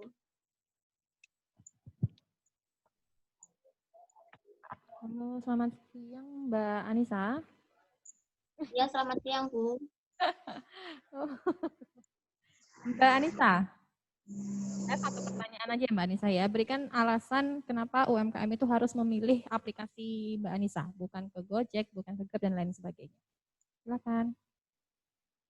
Nah, ini kan merupakan inovasi tradisi. Nah, masa UMKM untuk aplikasi ini untuk mendistribusikan produk mereka kepada mitra-mitra yang bergabung di dalamnya itu. Jadi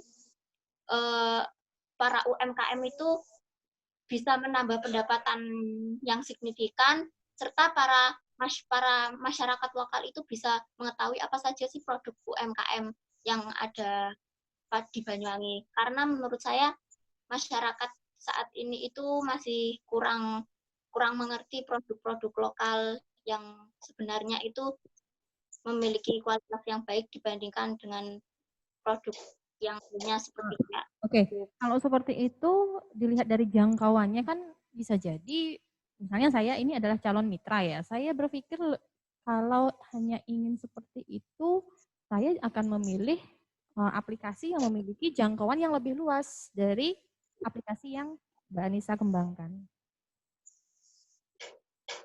Gimana Mbak?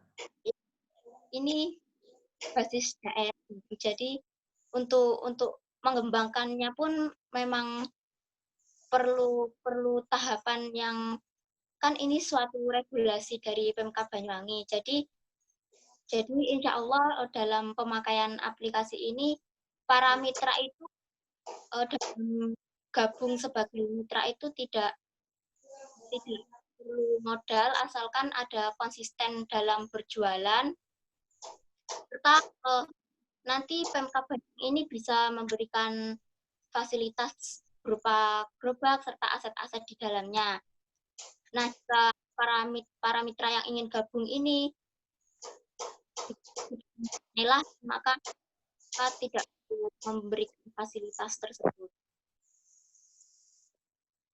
Mbak Anissa nanti dipikirkan lagi ya, kira-kira poin-poin apa nih yang membuat mitra berpikir, oh saya harus join dengan aplikasi ini. Itu Mbak Anissa, terima kasih. Iya, Bu.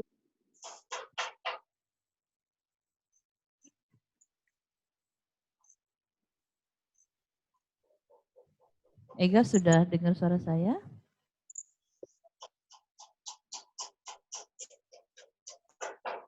Sudah, Ibu. Oke. Terdengar jelas ya Ega ya? Iya, Bu. Baik, Ega saya sudah baca artikel catur Ega ya, catur untuk anak-anak ya? Iya, Bu. Ada beberapa yang perlu diperbaiki Ega ya. Yang sangat sederhana itu dilihat jarak antar paragraf Ega ya. Kemudian penulisan istilah asing. Apakah perlu italik atau tidak. Lalu yang penting lagi Ega, yang diminta adalah gagasan, bukan sesuatu yang sudah dilakukan atau bukan penelitian. Punya Ega itu gagasan atau hasil penelitian Ega? Itu berdasarkan hasil saya sendiri, Bu, pada dahulu waktu masih kecil. Iya. Hah? Jadi itu apa? Gagasan atau share pengalaman? Gagasan sekaligus pengalaman. Tapi itu saya belum melihat ya Ega ya, bahwa itu adalah suatu gagasan. Lalu Ega nanti perhatikan penyusunan kalimatnya ya. Ega semester berapa? Ya, Bu. Semester 6. Semester 6 ya, Kak. Oke, baik. Makanya sudah terbentuk jadi guru ininya ya, TK-nya ya, gitu. Untuk presentasinya Ega nanti kalau Ega terpilih nih, gitu. Nanti presentasinya, gaya presentasinya disesuaikan ya, Kak ya. Iya, Bu. Ega itu lemah lembut, jadi memang untuk pegang cocok ya. Kemudian untuk bab 2 Ega nanti cek ya sama banyak teman-temannya juga yang tidak sesuai dengan pedoman, apakah itu tinjauan pustaka ataukah pembahasan, dicek kembali Ega. Lalu yang sangat menonjol dari Ega itu adalah mengapa tiba-tiba muncul TK di Lumajang, padahal di judul tidak ada, di dalam latar belakang tidak ada yang terkait dengan TK Lumajang. Begitu Ega? Iya, Bu. Bagaimana perasaan Ega menulis TK Lumajang di situ, sedangkan di judul, di latar belakang, di tinjauan pustaka juga tidak menyangkut hal tersebut. Mungkin Ega bisa menjelaskan sebagai bentuk pembelaan. Sebenarnya saya ingin menambahi pada judulnya itu ada di TK Lumajangnya, Bu. Namun sepertinya itu kayak seperti skripsi gitu loh, Bu. Ya intinya kayak skripsi Ega, artinya itu bukan nulis yang kayak skripsi, tetapi pola pikirnya itu adalah pola pikir artikel ilmiah yang harus runtut dari mulai judul, latar belakang, rumusan masalah sampai ke akhir kesimpulan. Kan itu. Jadi sama-sama artikel ilmiah. Jadi konsep berpikirnya yang diambil juga. Jadi bukan ini kok kayak skripsi, bukan skripsinya, tapi konsep berpikirnya itu adalah konsep ilmiah. Ya jadi makanya akhirnya menjadi nggak nyambung di judulnya apa, di penjelasannya tentang Lumajang. Ega ya. Jadi nanti kalau kemudian Ega nanti berkesempatan untuk mewakili FKIP sebagai salah wakil Filmapres, mahasiswa berprestasi, maka tolong diperbaiki runtutan ceritanya gitu ya. Judul, lalu di judul itu dijelaskan di dalam latar belakang, dari latar belakang diambil berdasarkan itu masalahnya apa, kemudian masalah itu akan dicarikan solusinya berupa apa gagasannya. Lalu kemudian dikaji ya sesuai dengan pedoman di Filmapres, jelas sekali bagaimana cara mengkaji gagasan tersebut, kemudian nanti disimpulkan. Itu harus runtut begitu ya Gak ya? Baik Bu. Nah, tapi betul ya, jadi itu muncul tiba-tiba ada TK gitu ya di bab 3 itu ya, jadi saya khawatir salah. Mungkin itu Ega, Ega di mana nih posisi Gak? Di Lumajang Bu. Lumajangnya mana Gak? Di Tempe. Oh di Tempe, bukan di tempat yang banyak pisang ya Gak? Bukan Bu. Jadi Tempe itu dekat laut ya? Dekat laut ya Gak ya, Tempe itu ya?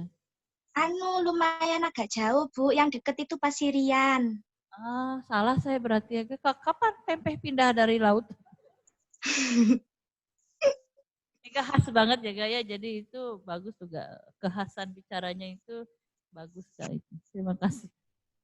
Iya Bu, sama-sama. Suaranya khas, soalnya tadi pagi habis makan tempe. Oke Ega, masih dengar suara saya? Jelas ya? Bu.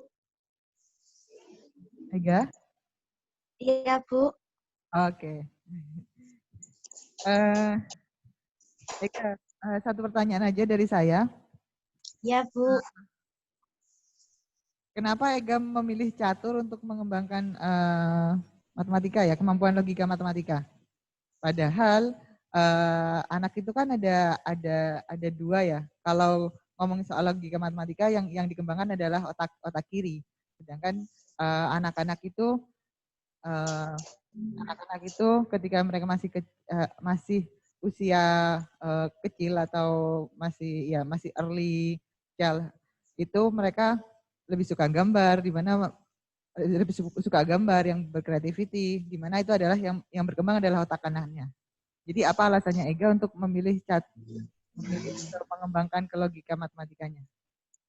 Ya Bu, saya melihat dari standar tingkat pencapaian perkembangan anak sendiri itu Bu, pada anak usia 5-6 tahun sendiri ini dalam berpikir pada perkembangan aspek kognitif sendiri, pada berpikir simbolik sendiri, anak pada usia 5-6 tahun sendiri ini harus bisa menyebutkan lambang bilangan 1-10 dan juga menggunakan lambang bilangan untuk menghitung.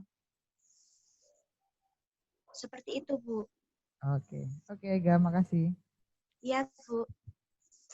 Halo Ega. Iya Bu. Oke Ega. Satu juga pertanyaan dari saya. Bisa nggak digambarkan nggak bagaimana permainan catur untuk anak usia dini? Karena permainan catur itu kan menuntut logika yang lumayan tinggi ya. Gimana? Digambarkan secara sederhana aja gak? Bagaimana permainan catur untuk anak usia dini? Jadi pada permainan catur pada anak usia dini ini kita mengenalkannya, Bu. Mengenalkan permainan catur sendiri. Lah di dalam permainan catur sendiri itu kita perkenalkan nama buah bidaknya di catur tersebut sama poin-poinnya di catur. Lah sedangkan permainan catur sendiri ini memiliki petak sejumlah 64.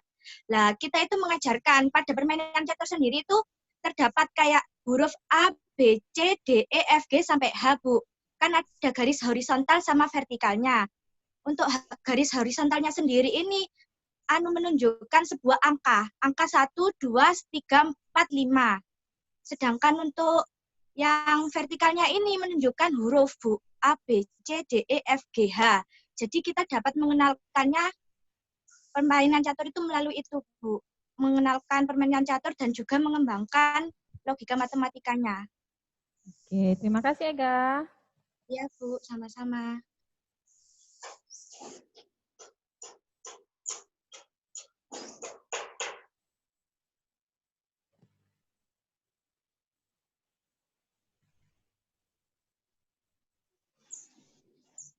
Oke.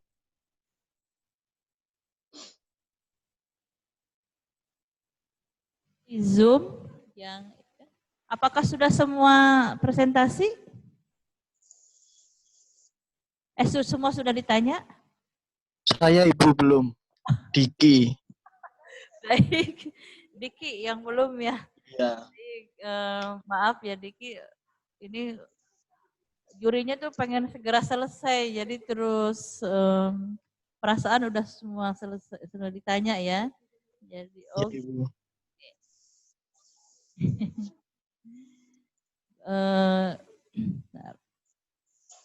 Diki Kurniawan Febriante Hartono itu di kalau nanti ya Febrianto Hartono itu kalau bikin apa namanya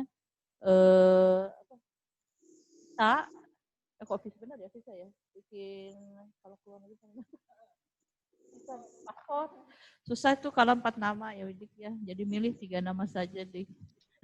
Iya Ibu, kenang-kenangan dari orang tua Ibu. Ya.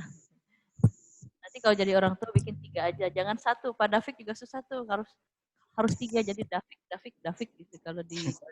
Iya, Ibu. Baik, Diki, saya sudah baca artikelnya. Tentu saja saya datang ke sini kan sudah baca ya semuanya, walaupun mungkin bacanya juga serius bacanya.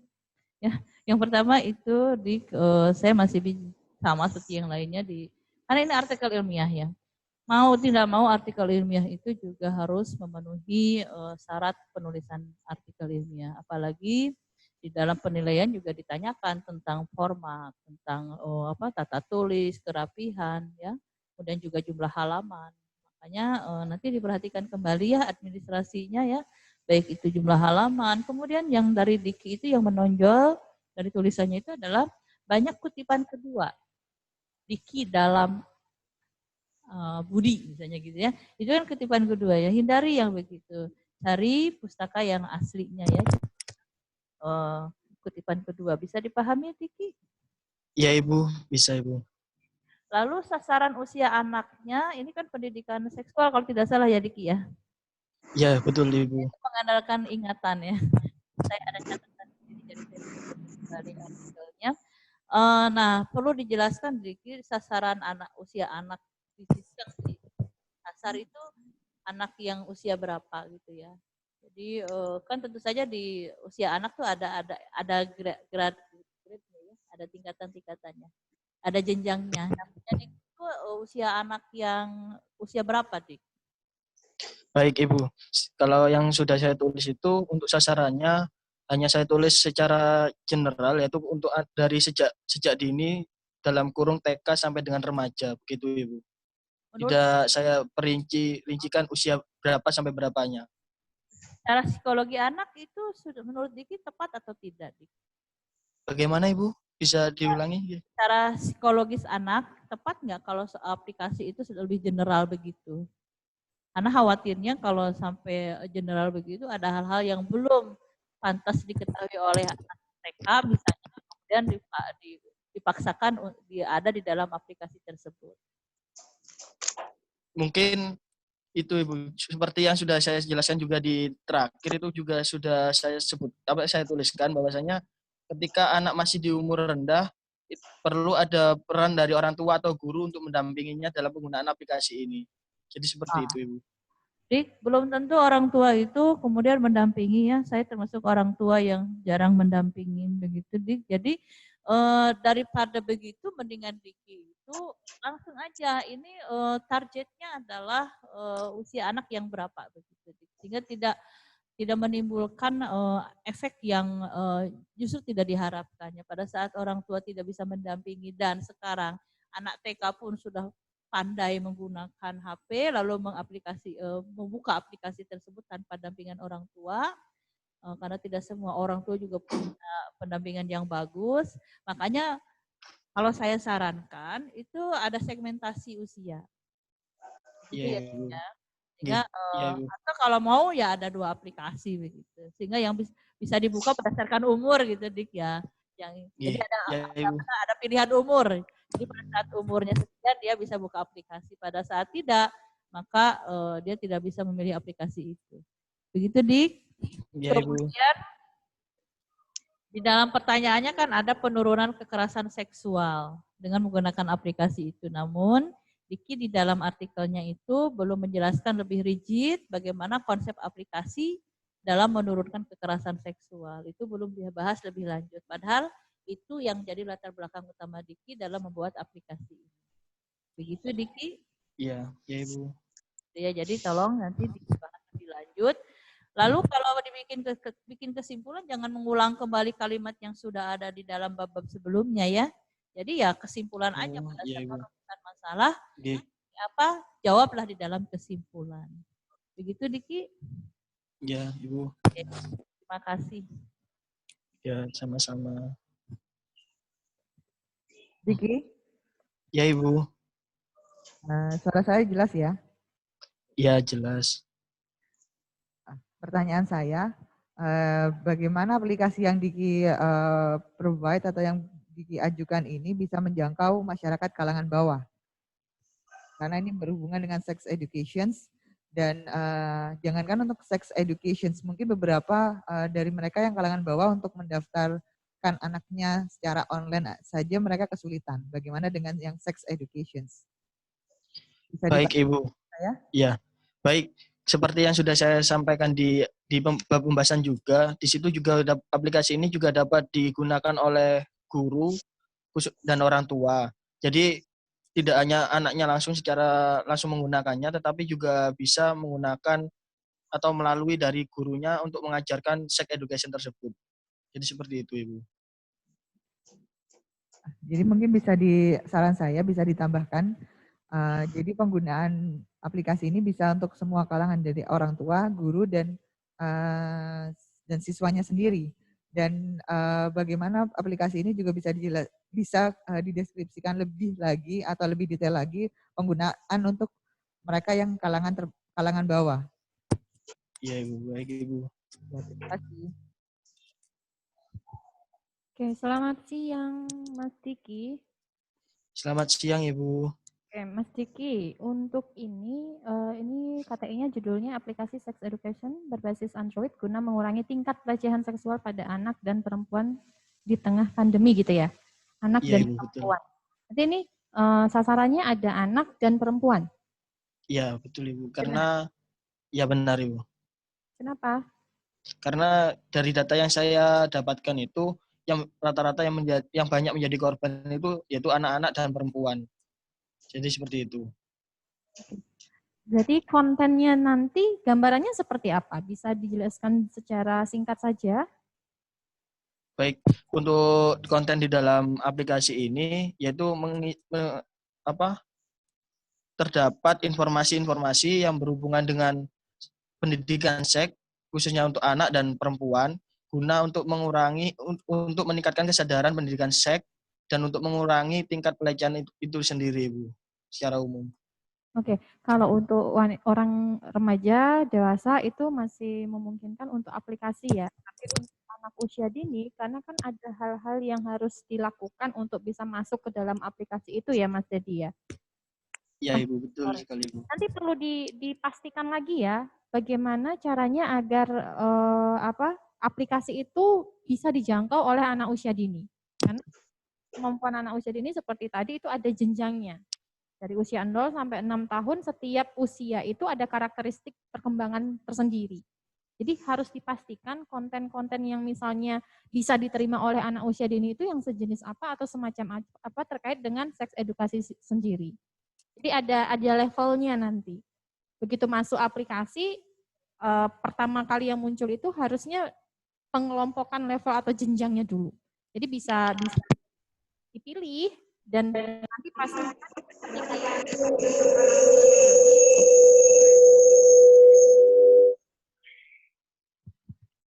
pastikan bisa dioperasikan oleh anak ya Mas Diki ya. Halo Mas Diki. Hai. Dengar suara saya? Sudah Ibu. Begitu ya Mas Diki ya? Jelas yang saya sampaikan ya Mas Diki? Ya Ibu. Oke, terima kasih.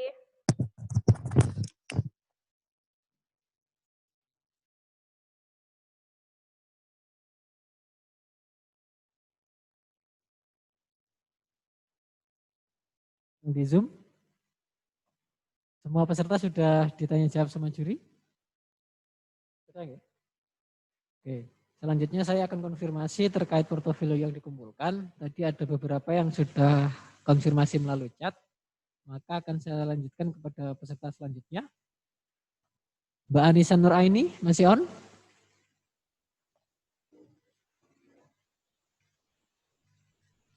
Halo Mbak Anissa Nuraini. Ya Pak, masih on Pak. Oke. Mbak Anissa,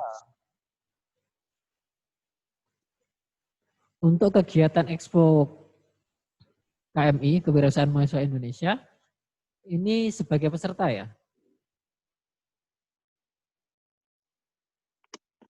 Ya Pak, sebagai peserta. Peserta yang dimaksud Kegiatannya di sini, peserta yang hanya duduk mendengarkan atau melihat dia saja, atau sebagai partisipan, dalam artian produknya pun juga ditampilkan di sana. ya peserta itu sebagai partisipan. Kemarin itu di Politeknik Negeri Batam. Jadi di sana sebagai partisipan dalam mengispokan produk dari kami, dari kelompok kami, pendidikan ekonomi yang kemarin dapat hibah bantuan dari KPMI, dari Kemenristek Dikti itu Pak.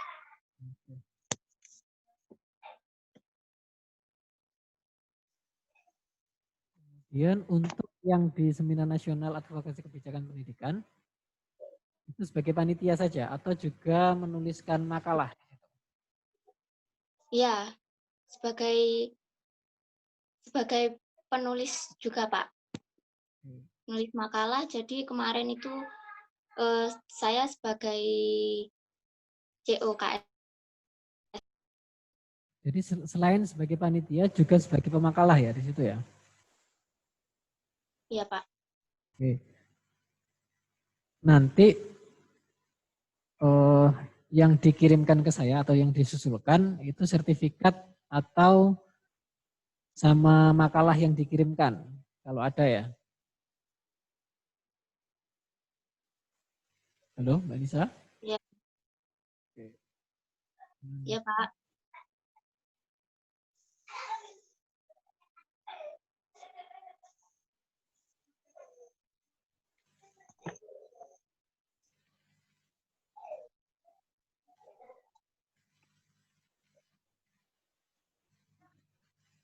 Terima kasih Mbak Anissa. Selanjutnya ke Mas Septian Mbak ini ya, Mbak Septian Pawulan Catur Lestari. Iya, iya Bapak. Oke, Mbak Septian. Angkatan berapa Mbak Septian? Angkatan 2017, Bapak. Kita semester tua berarti ya.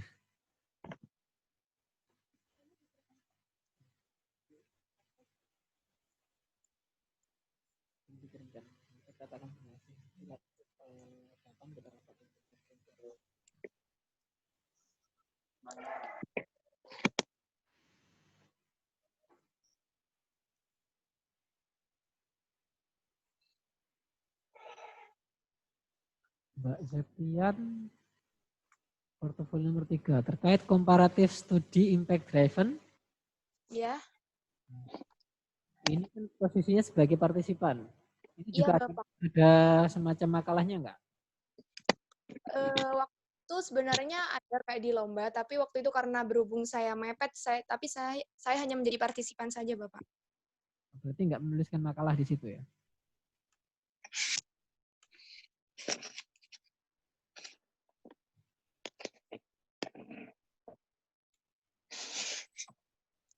Kemudian untuk yang IFLC, Indonesian Future Leader. Nah, ini kan sebagai delegasi terpilih, perwakilan regional Jawa Timur. Iya, Bapak. Itu dari Jawa Timur berapa yang dikirimkan? Dari Jawa Timur ada beberapa belasan anak kayaknya, Bapak, dari tiap univ waktu itu. Kemudian ini kan tingkat nasional ya? Iya, Bapak. Di Makassar. Oke.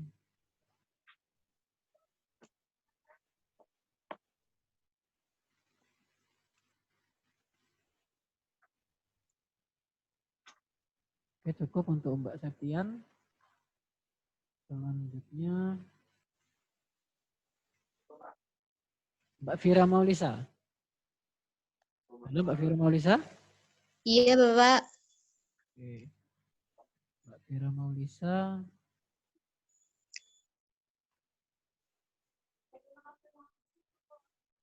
Nggak pernah ikut organisasi sama sekali? Saya sekarang mengikuti UKM Catur UKM Catur posisinya sebagai? sebagai koordinator divisi keorganisasian, Bapak.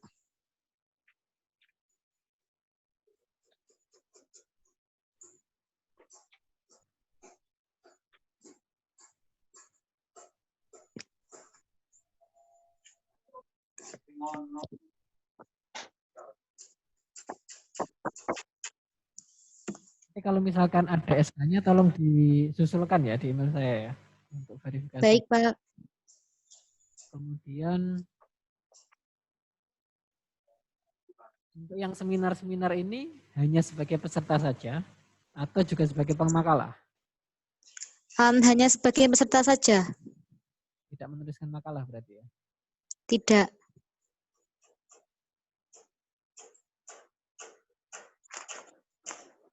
Terima kasih. Tinggal Mbak Zahwa Asbaza. Mbak Zahwa ada? Halo Mbak Zahwa. Ya, Bapak. Oke, Mbak Zahwa, ini ada beberapa yang harus dikonfirmasi. Iya. Di poin 2, pada kegiatan Youth Speak of Exchange Conference. Iya. Ini sebagai peserta saja atau sebagai sifatnya apa ini? Seminar atau apa? Ini seperti forum diskusi, Pak. Jadi delegasi dari universitas di forum diskusi. Tapi tingkatnya nasional ya? Iya, nasional. Diskusinya berbasis paper atau enggak? Ada papernya, cuman saya ikut ke diskusinya. Jadi ada diskusi, juga ada lomba papernya. Tapi saya ikut yang diskusi, yang forum diskusi.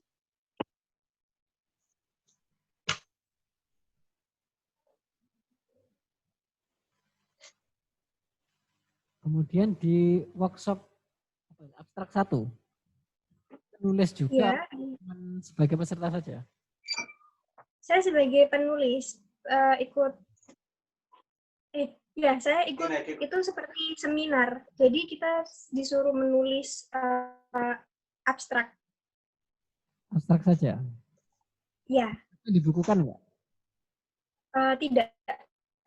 Dibukukan itu yang sertifikat yang atas sendiri. Yang Oh, oke. Kemudian Apa yang gitu? ini yang statis apa ini Statflik ya? Itu ya, apa? yang Statflik. International Youth Conference. Jadi seperti saya di situ membuat paper yang dilombakan, terus partisipasinya dari beberapa mahasiswa asing sama mahasiswa lokal yang ada di Indonesia. Tapi posisinya sebagai manajer tim ya, bukan sebagai penulis ya? Saya sih yang International Youth Conference, Pak. Gimana? Yang sertifikat yang mana, Pak? Yang Ini yang poin 4 di kegiatan Statflik ini loh. Kan saudara menuliskan bahwasanya sebagai manajer tim of experience of talent. Oh, itu saya sebagai manajer. Iya, jadi UKM Statflik saya sebagai manajer tim experience-nya, Pak. Bagian HRD. Itu UKM atau program kerja? Kalau yang Statflik ini UKM, Pak. UKM. Iya. Sudah terdivisi gitu ya? Iya.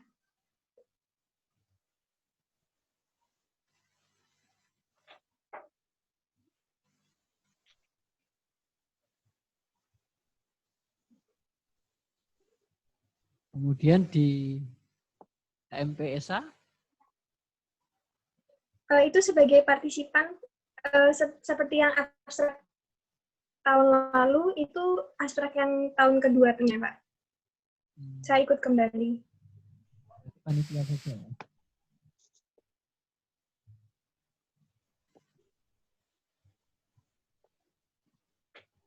Oke. Dari sekian, baik yang sudah saya verifikasi melalui chat sama secara langsung, secara online, masih ada yang terlewatkan nggak? Sudah semua? Bagaimana, Pak? Enggak, ini sudah saya verifikasi semua untuk pesertanya. Baik yang melalui chat maupun melalui verifikasi langsung. Ada yang belum? Untuk yang ada, Pak, ini yang International Youth Conference. Enggak, ini untuk yang peserta aja. Oh, yang peserta. Oh ya, yang pesertanya sudah, Pak. Enggak, semua peserta Pilmapres, selain yang sudah saya verifikasi lewat chat sama yang secara online, apakah masih ada yang belum terkonfirmasi portofolionya? Sudah terkonfirmasi. Sudah semua ya? Ya. Sudah terkonfirmasi semua? Sudah, Bapak. Sudah ya?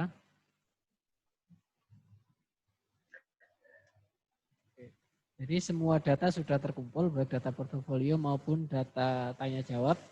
Berikut juga data dari nilai-nilai yang lainnya. Maka untuk pengumuman terkait dengan juaranya siapa saja, nanti akan kami informasikan lebih lanjut melalui grup ya, teman-teman ya. Jadi ditunggu aja sambil berdoa. Semoga apa yang sudah diupayakan hari ini dan juga hari-hari yang lalu dalam penyusunan karya tulis maupun videonya bisa membuahkan hasil yang maksimal dan sesuai dengan harapan teman-teman. Mungkin itu sementara dari saya. Saya akhiri cukup sekian. Wassalamualaikum warahmatullahi wabarakatuh. Waalaikumsalam warahmatullahi wabarakatuh.